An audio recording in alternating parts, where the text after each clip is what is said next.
In this video, I want to take you through some hidden features of Excel which can be very useful to you. We'll go through them one by one. First and very simple feature is how to send an Excel chart to a colleague or to a friend. To do that, first we'll have to create a chart. So we'll select the data, click on Insert, click on Chart. We'll select a simple chart.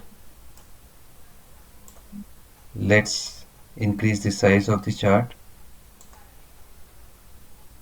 So once the chart is ready, right click on the chart, click on Save as Picture.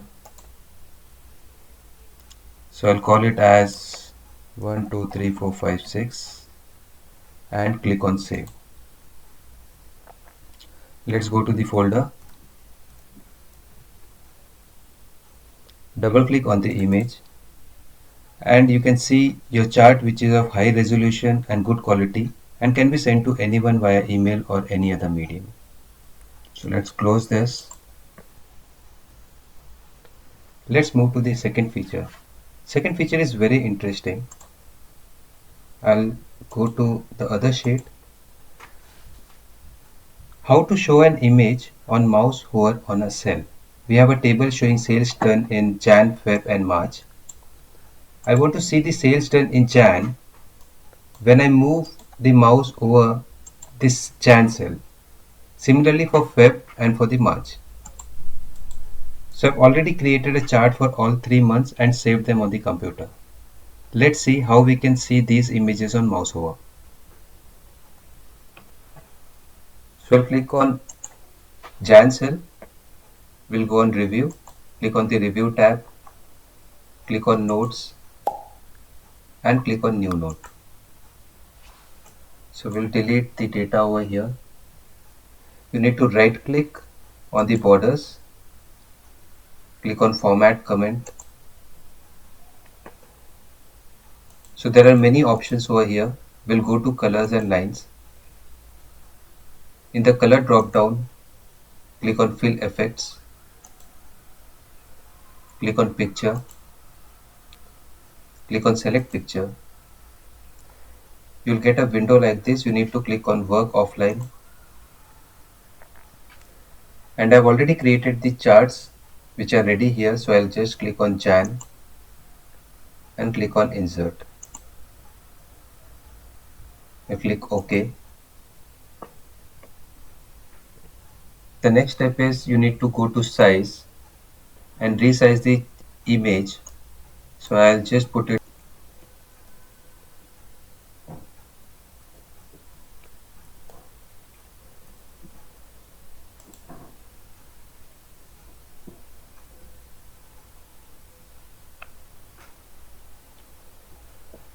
Now if you click outside of this cell, you won't be able to see the chart. If you just move your mouse on Jan, you'll be able to see the chart properly. Similarly, we can do it for Feb and for March. So let's do it. Let's click on Review, Note, click on New Note and delete the text over here. Right click, click on Format Comment, Colors and Lines, click on Fill Effects, Picture, select Picture. I'll select Feb, which is already created. Click on Insert, OK. Size, log aspect ratio, I'll keep it 12.12 and it will automatically take 20.16. I'll click OK and you'll get the chart over here. Let's do it for March. Go to Review, click on Notes, New Note and delete the data. Right click on the borders, click on Format Comment, Colors and Lines, click on the drop down, Fill Effects, Picture, select Picture, Work Offline, March, click on Insert, click OK, go to Size, click on Log Aspect Ratio, I'll put it as 12.12, press Tab, and click OK. So we have got all the three charts or all the three images ready. So whenever you move on March, you'll be able to see the chart of March. If I move to Jan, I'll be able to see the chart of Jan. If I move to Feb, I'll be able to see the chart of Feb.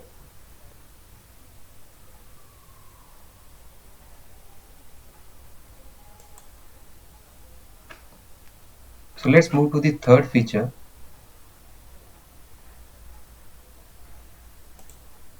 I'll just go to some other sheet, or okay, we'll keep it on the same sheet. So the third feature is quick analysis. Suppose you have a data over here and I want to see the totals here immediately without using any formula. You can select the cells and here you will be able to see the quick analysis. Click on quick analysis. You can see totals, you can see charts, formatting. So there are many other options available here. I just need to see the total first. So I'll click on total, and if I move the mouse on sum, I'll be able to see the total. If I move on average, I'll be able to see the average. Similarly for count, percentage, running total, and sum. So I need sum, so I'll just click on sum over here. I'll click on quick analysis once again. Suppose I want to see the charts. If I move the cursor on the clustered column, I'll be able to see if I click on this what kind of chart it will be generating. Similarly line, so there are many other options for the charts. Formatting, so data bars, you can also get the data bars inside the cells. Color scale, you can also get the colored cells over here based on the numbers. Icon set, so this is the feature which I use frequently. I need to see all the values which are greater than say 21,000. So I'll click on this. I'll type here 21,000. I'll change the color to green fill with dark green text and click OK. So this is one kind of formatting which can be done through the quick analysis, and it is very easy to use. Let's move to the next feature. That is the fourth feature. The fourth feature is bookmark. So in Microsoft Word, there is an inbuilt feature called Bookmark, which allows the users to easily jump to previous session. When you create a bookmark, you don't have to remember the location of the text or the page. Suppose you have 20 to 25 sheets in an Excel file and you need to go to some specific places in the file frequently. So I have got say around 5 to 6 sheets over in this workbook. So in Excel, we can use name box. This is the name box as a bookmark.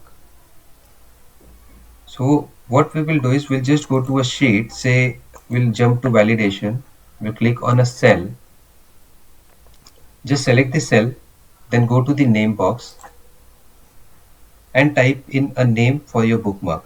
I will call it as product table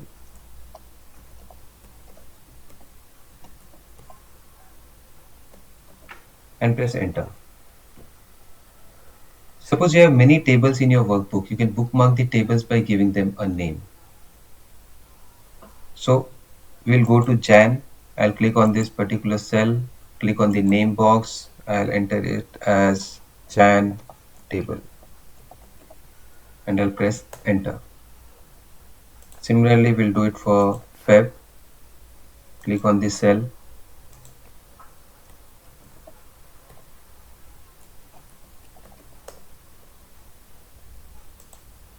For the March, go to the name box.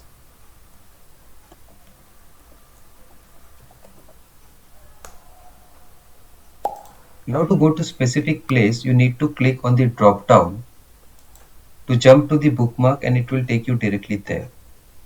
So suppose I want to jump to product table. So I'll click on product table and it will directly take you to that sheet. I want to jump to Jan table. So I'll click on Jan table.